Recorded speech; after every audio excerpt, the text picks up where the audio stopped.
আর্সেনালের কাছে হেরে চ্যাম্পিয়ন লিগের কোয়ার্টার ফাইনাল থেকে বিদায় নিয়েছে বর্তমান চ্যাম্পিয়ন রিয়াল মাদ্রিদ। এই পরাজয়ে রিয়াল মাদ্রিদ যদি নতুন কোচ নিতে চায় তবে সেই বিষয়টিকে মেনে নেবার কথা জানিয়েছেন কার্লো আনচেলত্তি। কোয়ার্টার ফাইনালের দ্বিতীয় লেগে কাল 2-1 গোলে জয়ী হয়ে 2 লেগ মিলিয়ে 5-1 ব্যবধানে এগিয়ে শেষ 4 নিশ্চিত করেছে গার্নার্সরা।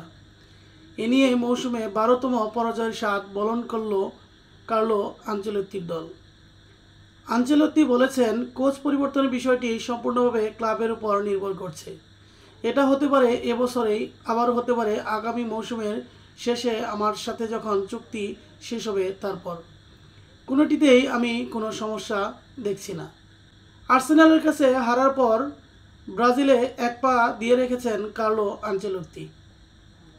এর আগেও ব্রাজিলের সভাপতি এডনাল্ডো রদ্রিগেজ তিনি কার্লো আনচেলত্তিকে অনেক পছন্দ করেন, তাকে ব্রাজিলে আনতে চেয়েছিলেন।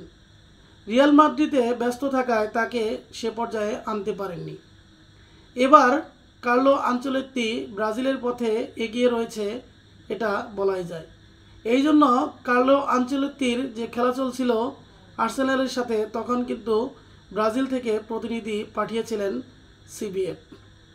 অপরদিকে আরেকজন দুর্দান্ত কোচ ইয়র্গেন ক্লপ, তিনি নিজের চাকরি বাদ দিয়ে ব্রাজিলের কোচ হওয়ার জন্য উদ্গ্রীব হয়ে রয়েছেন। তিনি বলেছেন, রিয়াল মাদ্রিদ এবং ব্রাজিল যে কোনো দল যদি আমার কাছে আসে প্রস্তাব নিয়ে, আমি সাদরে গ্রহণ করব।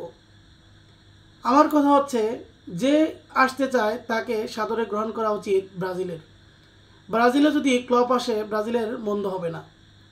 অপরদিকে কার্লো আনচেলত্তির যে অভিজ্ঞতা রয়েছে, সেই অভিজ্ঞতার ঝুলি ব্রাজিলে যদি কাজে লাগায়, ব্রাজিলের জন্য অনেক ভালো হবে।